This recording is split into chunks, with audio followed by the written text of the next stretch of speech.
18. Capítulo. Glória a Deus. 2 Coríntios, capítulo 3, do versículo 12 até o versículo 18. Diz assim, né? Tendo, pois, tal esperança, usamos de muita ousadia no falar, e não somos como Moisés, que punha um véu sobre a sua face, para que os filhos de Israel não olhassem firmemente para o fim daquilo que era transitório, mas os seus sentidos foram endurecidos, que até hoje o mesmo véu está por levantar na lição do Velho Testamento, o qual foi por Cristo abolido. Até hoje, quando é lido Moisés, o véu está posto sobre o coração deles. Mas quando se converterem ao Senhor, então o véu se retirirá, né? Ora, o Senhor é Espírito, e onde está o Espírito do Senhor, aí há liberdade. Mas todos nós, com a cara descoberta, refletimos como espelho a glória do Senhor. Glória a Deus. Somos transformados de glória em glória, na mesma imagem, como pelo Espírito do Senhor. Amém? Amém. Pode tomar assento, em nome de Jesus. Então, já estamos terminando este estudo de 2 Coríntios, capítulo 3. Não vou recapitular porque é muita coisa e o tempo não ajuda, né? Coríntios, já sabemos, porque é uma cidade, uma cidade da Grécia. E Paulo, escrevendo a carta aos Coríntios, ele está fazendo um paralelo da lei e a graça. Nos primeiros versículos, Paulo ele começa a enfatizar que a obra que faz não é ele, mas é o Divino Espírito Santo. Ele diz nos primeiros versículos que ele não precisa de usar carteira, se fosse no tempo de hoje, uma carta, um certificado de obreiro. Evidentemente que hoje precisamos disso. Questão legal, né? Questões legais. Mas Paulo está dizendo que a maior prova que ele é obreiro é através das pessoas que são transformadas no ministério dele. Tanto é que ele diz, estas são as minhas cartas. E ele aponta para aquelas pessoas que foram transformadas pelo Divino Espírito Santo. E em seguida ele vai dizendo que a capacidade que foi dada a ele não vem da terra, vem do céu, isto é, unção. Aleluia. A unção é a capacitação do Espírito Santo para o homem realizar uma grande obra. Posteriormente, falamos também que ele começa a apontar para o Antigo Testamento, fazendo uma conexão à primeira aliança, quando ele diz que as leis foram escritas em tábuas de pedras, como está lá em Deuteronômio, aliás, Êxodo capítulo 31, versículo 18. Mas no capítulo 32 de Êxodo, diz que ele, Moisés, quebra as tábuas de pedra. A primeira vez Deus corta e lavra as pedras, e o próprio Deus, além de confeccionar, ele vai escrever os 10 mandamentos. Agora, no capítulo 34, Moisés vai ter que ele mesmo lavrar as pedras para o próprio Deus escrever o que ele outrora havia escrito. Então Deus vai começar a colocar nas tábuas de pedra o que ele colocou na primeira vez. Deus está dizendo, a minha lei não tem alteração, na minha lei não tem variação, na minha lei não tiro nem ponho, na minha lei vai estar do mesmo jeito que eu escrevi no capítulo 31, eu vou reescrever a mesma coisa. A única diferença é que na primeira vez eu, Senhor, eu mesmo confeccionei as tábuas. Agora na segunda vez, Moisés, é você que vai confeccionar as tábuas. Isso representa o que aqui no 2 Coríntios? Paulo está dizendo que nós agora, quando fomos convencidos pelo Espírito, Espírito Santo da verdade, foi colocado em nós a lei nos nossos corações para cumprir a profecia de Jeremias, capítulo 31, versículo 31, de Ezequiel, capítulo 11, versículo 19, Ezequiel, capítulo 3, versículo 26, que ele ia fazer os corações de pedras se transformar em coração de carne. Por que ele falou isso? Porque lá em Êxodo capítulo 19, depois de 50 dias, por isso que Pentecoste, que é os 50, Moisés recebe uma ordem de Deus, e Deus diz os primeiros versículos, versículo 13, ele manda o povo tomar banho, se lavar, se santificar. Depois de 3 dias, todos subiriam depois que a trombeta tocasse. E ele diz, Moisés, quando a trombeta tocasse bem longamente, é sinal que é para todos subirem. E subindo eles, o que ia acontecer? Deus ia escrever a lei dentro dos seus corações. Mas eles tiveram medo, porque no versículo 17, capítulo 19, versículo 1, capítulo do livro de Êxodo, eles tiveram medo de subir. Deuteronômio capítulo 5, versículo 5, diz que eles tiveram medo. Mas por quê? Capítulo 33, versículo 2 de Deuteronômio, Moisés com 120 anos está explicando que há 40 anos atrás o povo não subiu porque eles viram milhares de anjos, eles viram fogo à direita da lei, e aquilo ali impactou o povo de uma tal forma, irmã Cícera, que um olhou para quem vai subir é o guarda, e tu, quem vai subir é o guarda, ninguém quis subir com medo. Então Deus olhou para Moisés, Moisés, só você tem intimidade comigo, então suba Moisés. Quando Moisés sobe, que Deus começa a escrever nas tábuas de pedra. A Bíblia diz que Deus paralelamente está escrevendo no coração de Moisés. Todo o mandamento está sendo colocado no coração de Moisés, e automaticamente Deus está escrevendo nas tábuas de pedra. Por quê? Porque o povo tem coração de pedra. Então para o povo restou as tábuas de pedra. E quando o povo peca, Moisés quebra as tábuas. Quando quebrar as tábuas é quebrar a aliança. Quando nós nos desviamos do Evangelho, o coração é quebrado. Agora, para nós voltarmos para Cristo, eu que tenho que me esforçar em confeccionar para Ele reescrever tudo de novo. Aleluia! É por isso, Glória a Jesus. aleluia, quando as pessoas se desviam do Evangelho e voltam, é mais. É uma luta terrível. E no intervalo que ele sai do Evangelho, o seu caráter, ele é automaticamente alterado por Satanás. O caráter não nasce comigo. Quem nasce comigo é o meu temperamento. Temperamento não é pecado diante de Deus, que cada um tem um temperamento. A irmã Cícera tem um temperamento, o irmão Moisés tem um temperamento, o irmão Hélio tem um temperamento, o pastor Ana Paula tem um temperamento, o João tem um temperamento, eu tenho um temperamento. Temperamento nasce com a gente. Agora, o caráter, não nasceu comigo. O caráter eu aprendo, eu adquiro isso num processo que começa aos 12 até a fase adulta, no final da vida. Então eu aprendo com caráter a ser ladrão. Eu aprendo com caráter a ser caluniador. Eu aprendo com caráter puxar o tapete de alguém. Tudo isso é questão, áreas do caráter. Tem gente que não é adúltero, mas gosta de puxar o tapete.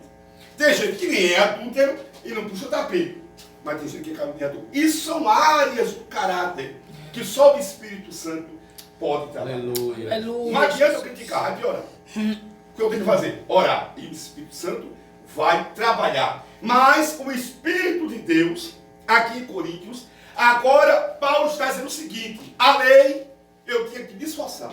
Glória a Deus. Aleluia. Me esforçar tremendamente. Aleluia. Para agradar a Deus. Só que homem nenhum da terra conseguiu ser completo diante da lei. Aleluia. Por quê?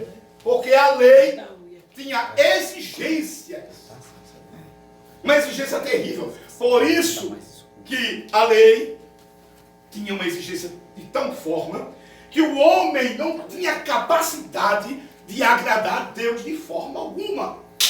Por isso que Paulo aqui dizendo, compara a lei com a morte. Por quê? Porque lá em Romanos capítulo 7, Paulo diz que quando não conhecia a lei, ele, vou usar uma linguagem que eu falei na semana passada, uma linguagem do jovem, né? Estava de boa.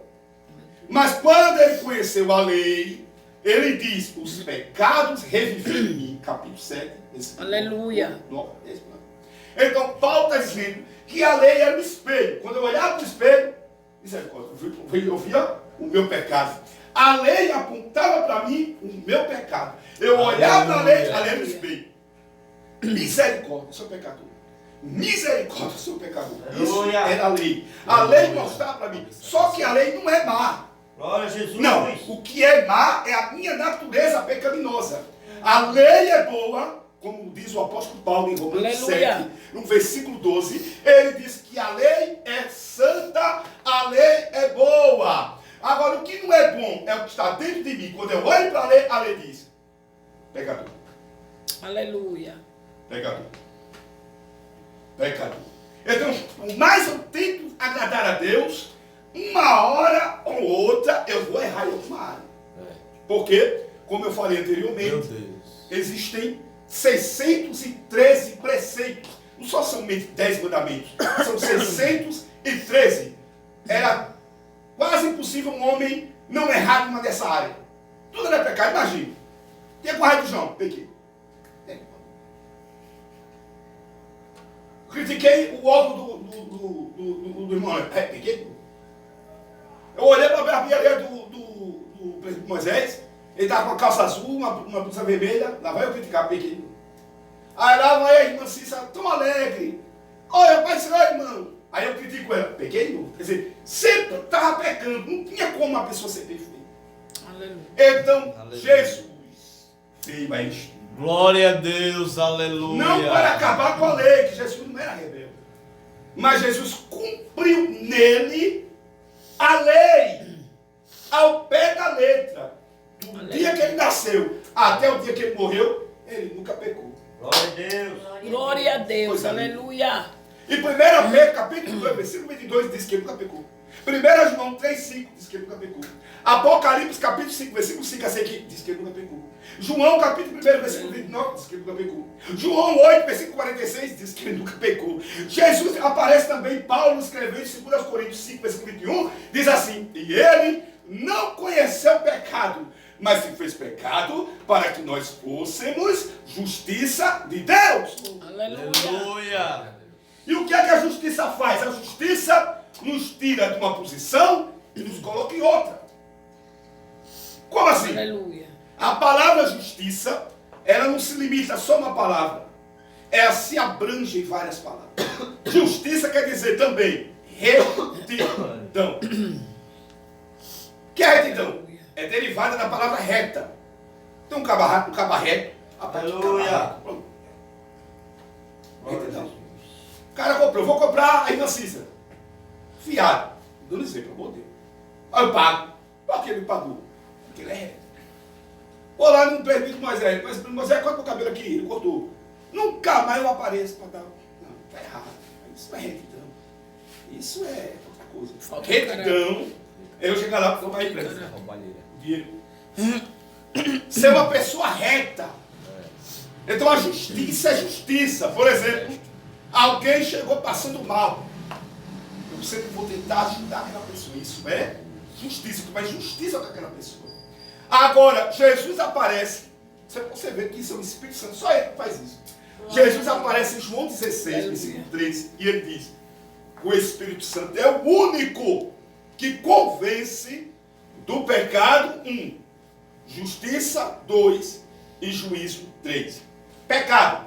Quando alguém está pregando, estou passando na rua. Alguém está pregando na praça. Sem Jesus. Você morreu para o inferno. O Espírito Santo automaticamente vai ser na minha mente: pecador. Aí eu vou para casa com aquela palavra: pecador. Vou tomar banho: pecador de novo. Vou tomar café: pecador novamente. Misericórdia. Vou dormir: pecador. Eu me acordo: pecador. Aí eu tenho hora que eu não vou aguentar. Meu Deus, chega, eu não quero mais saber disso. O que é que eu faço para livrar do pecado? Aí vem a segunda parte: aceita Jesus. Justiça. Oh, glória a Deus. Aleluia. Justiça. Aleluia. Aleluia. Justiça. Glória a Deus. Glória a Aleluia, Tem Deus. lugar melhor para colocar o teu estado espiritual. Aleluia. Se você é derrotado, a minha justiça levanta. Justiça. Aleluia. Glória a Deus. Justiça. Glória a Deus. Mas para que a justiça? O Espírito Santo diz: para se livrar do juízo. Aleluia. Para se livrar do juízo. Para se livrar do juízo. Por Glória a isso, Deus. Salmos 89, no versículo 13, 14 e 15, diz: e o trono de Deus, a base, a plataforma dele, a base é justiça e juízo.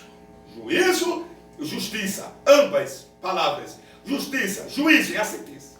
Aleluia. Aleluia. É a sentença. Glória a Deus. Até o amor de Deus tem justiça. Olha que está isso. 1 Coríntios capítulo 13, versículo 6. Aleluia. O amor de Deus é inerente que a justiça esteja de lado.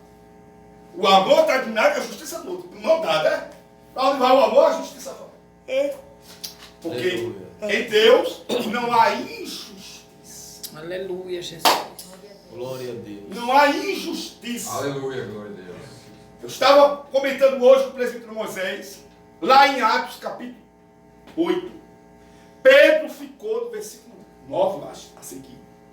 Pedro ficou revoltado, porque um rapaz queria subordinar ele.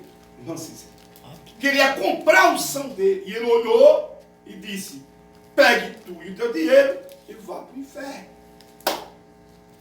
Aí ele olhou para o rapaz e disse: olha, que talvez Deus te perdoa. E no capítulo 13 de Atos, versículo 6 a seguir, fala que o apóstolo Paulo foi chamado para pregar. E naquele momento ele surge no cenário, era Saulo de Barnabé. Mas com Procôncio, parece que era Procôncio o nome, tinha sede de ouvir a palavra. Mas tinha um cidadão, que eu me esqueci o nome, que era do...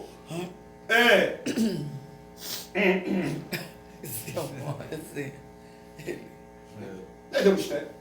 Que ele não prestava atenção na palavra e impedia do outro ouvir a palavra. Paulo não suportou isso. Diz o texto que Paulo, cheio do Espírito Santo, olhou, fixou o olhar naquele macumbeiro disfarçado de crente e disse: agora eu te amaldiçoo. A mão do Senhor está contra ti e ficarás cego nesse exato momento.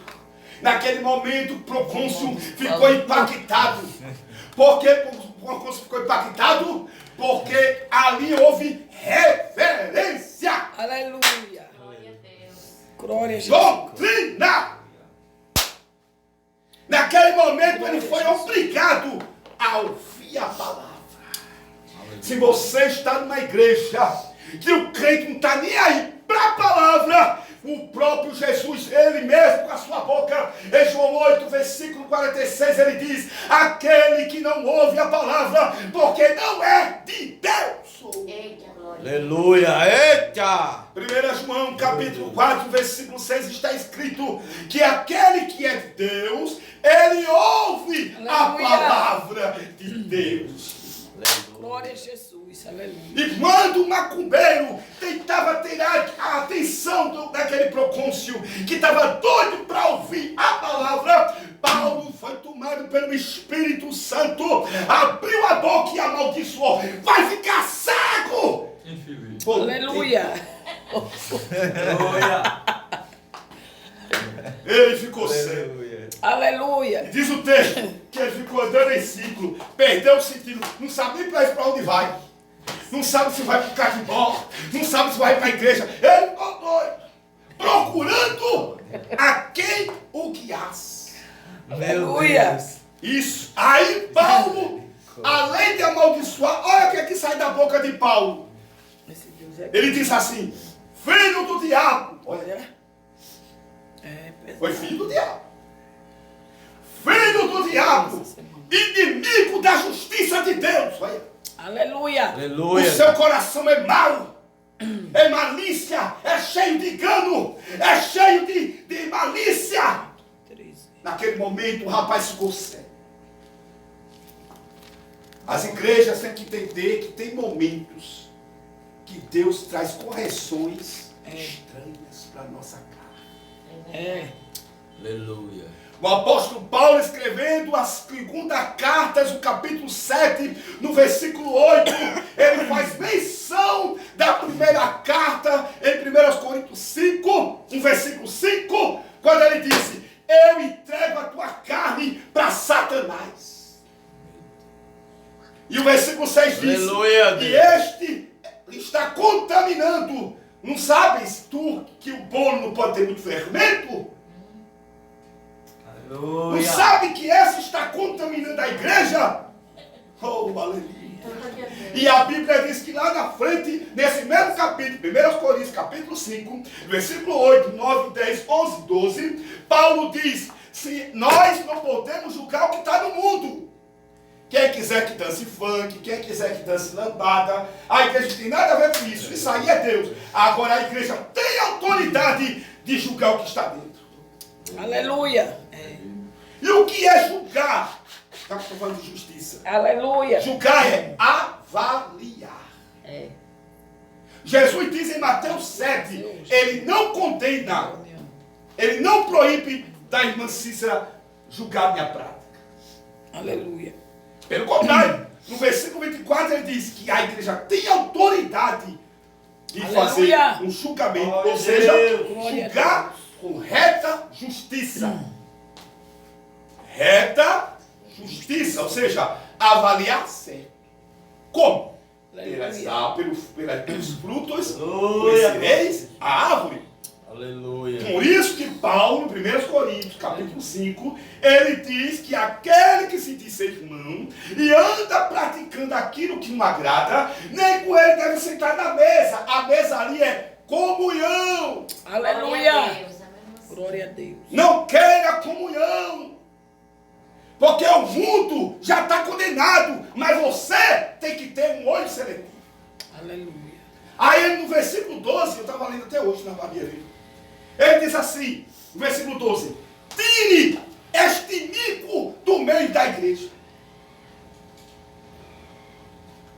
Estávamos conversando hoje. A minha mãe foi criada na Assembleia, saiu da Assembleia com 11 anos. E na Assembleia de Deus, era uma época que a minha mãe saiu da Assembleia com 11. Minha mãe está com 75 agora. Meu avô era presbítero da missão, chegou a tomar conta de obra em Rio Largo. Escuta esse mistério. Na época do meu avô, não existia nem disciplina, era exclusão. Caberrou, a igreja fazia assim, tira, para não contaminar o corpo. É o certo. E a pessoa passava um período para a igreja aceitar de volta. Como? Através do fruto de arrependimento. Não é, Brasil? O fruto de arrependimento. Ele olhava se o cara se arrependeu mesmo. Para poder trazer de volta. E se fosse um pastor... Hoje está uma festa, né? O pastor pega, fica no altar e doutrinando todo mundo. Doutrinando. E ele só Deus. Mas nessa época, o pastor ficava 4 anos sentadinho na nave da igreja. Imagina a cena, o pastor no meio dos irmãos. A minha avó, ela pecou e ela foi disciplinada e a minha avó faleceu e ela pediu várias vezes reconciliação e eles não deram. Era o maior desgosto da minha avó, era esse. Uhum. Forte, né? Você imaginar um pastor, Eu disciplina. né? No meio do povo, oxe, não. Vai deixar pra lá. Meu Deus. Deus é. Então, a justiça. E Jesus diz em Mateus 18, no versículo 15 a seguir, ele diz: se eu pecar, o João me chama à parte. Pastor Paulo, 5 ou 7. Olha. Conserta. Mas não, vai escutando. Mas eu não quero me consertar. Aí ele chama o Hélio. Ele com o Hélio, 2. Ou 3. Ele, o Hélio, a irmã Cícera. Aí chega aqui para todo mundo, né? Se eu me consertar, morreu. Agora, se eu não quiser, aí leva para trás para a igreja, para todo mundo saber. Olha que coisa linda. Estou. Olha que coisa linda. E nessa época, em culto administrativo, só entrava com a carteira de membro. Não era qualquer um que entrava, não. E quem já entrava com a carteira de membro sabia que o pau ia quebrar. O fofoqueiro já estava lá, né? De plantão. E a estratégia era Santa Ceia. Aleluia. Quando acabava a Santa Ceia, o pastor pegava o microfone. Olha que coisa linda. Irmão Joaquim, irmã Mariquinha, se levante. Ué? Todo mundo fez. Por isso foi aqui. Vai ficar 6 meses. Outra. Ninguém vai dar paz do Senhor a ele, viu? Está excluído. Se ele quiser ser crente, ele tem que vir e não faltar um. Todo culto acaba aqui que tá. Hein? Nesse tempo tinha Todo culto. E nessa época, Ninguém se desviava. Eita, glória a Deus. Aleluia. Ninguém saía da igreja pensando em processar a igreja. Ninguém saía com o espírito de Corá, espírito de Natão, espírito de Abirã. Não saía alegre, com a alma regozijada, dizendo: muito obrigado, meu Deus. Eu preciso me consertar, meu Pai. Muito obrigado, meu Deus. Muito obrigado, meu Deus. Aleluia! Aleluia, Jesus. Quando eu estava falar para desagradava, porque Jesus estava falando com ele. Pessoa. Hoje em dia, Jesus fala o cabadinho. Bota lá pra cara feia. era. Crente ficava mais crente ainda. E heresia com orgulho. Sai da disciplina. Foi bem, irmão? Foi. Foi pra igreja. Olha. Glória a Deus. Glória a Deus. Ficava cheio. Olha, irmão. Não vai, irmão. Tu tá em disciplina. Toda disciplina. Mas hoje é Santa Ceia. Eu com isso. Eu vou pra lá. Vão todos saindo de lá no meio. Não vou sair daqui. Vou me consertar. Não, Oi? também dizia, você não vai ser não. Aleluia. Como você? Então, É assim mesmo. Você não pode ser. a lei em si Fica aí, no olho. Era No difícil. olho. era difícil eu agradar a Deus só pela lei. Aí, voltando aqui na carta, a segunda carta aos Coríntios 7, Paulo começa a dizer, tá ligado? Paulo começa a dizer o seguinte. Não, ligar o ventilador para você, meu filho. Paulo começa a dizer o seguinte. Paulo, ele simplesmente, irmã Cícera, Moisés, irmão Eto, pastor Ana Paula e Diaconão, ele simplesmente, Paulo se alegra com a tristeza da igreja. E agora? Por quê? Porque em 1 Coríntios, capítulo 5, ele expulsa o cara. A igreja ficou triste. Não soube por quê. Paulo expulsou o cara da igreja. Rapaz, foi o cara. A tristeza deles provocou neles arrependimento. Aleluia. Aleluia! Glória a Deus. Quando Paulo soube através de Tito que eles tinham saudade do tempo do temor, do tempo do zelo, Tito disse para Paulo sobre isso. Paulo se alegrou. Tito foi recriado, se alegrou também. Aí Paulo lembrou, quando ele expulsou o cabo da igreja, todos foram curados. Aleluia. Através da religião. Aleluia. E ele diz: eu não me arrependo. Eu fiquei triste, mas não me arrependo. Sabe por quê? Porque eu vi que houve resultado naquela disciplina que ele teve. Aleluia. E olhe que a questão de 1 Coríntios, ele não disciplinou, ele expulsou o cara da igreja. Essa é triste. Então as pessoas estão enganadas com o evangelho. As pessoas acham que a igreja tem que aturar o cara atrapalhando o culto, o cara atrapalhando a unidade, o cara atrapalhando a comunhão da igreja, tem que segurar o cara. Não, segundo Paulo, para fora. Que a igreja não vai ser lugar de guerra, igreja não é lugar de rinque, igreja é lugar de comunhão. Se eu não tenho comunhão com tu, estou fazendo o que aqui? Só para atrapalhar? As pessoas não entendem, fica, está errado, não pode. Não pode é segurar alguém que não quer comunhão com Deus Martelado. e nem com Martelar seus todo irmãos. mundo, né? Se não tiver em comunhão a oferta, Deus não vai receber igual que fez com Caim. Exatamente. E a Santa Ceia, a ênfase é a Aleluia. comunhão. Escuta esse mistério.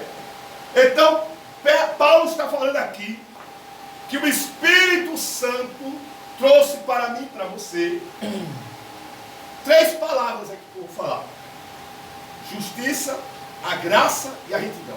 O que é a retidão? Retidão é resgate. Aliás, retidão vem da palavra redentor, que é libertador. O redentor nos libertou com seu sangue. Mateus 26, versículo 2 fala isso. Aliás, capítulo 26 fala isso. O sangue nos libertou. O sangue também nos redimiu. Tivemos a redenção. Tivemos a remissão, que é o resgate. Estávamos na mão de Satanás. Ele, com o sangue dele, disse: pronto, vou dar um exemplo. Roubaram a Bíblia.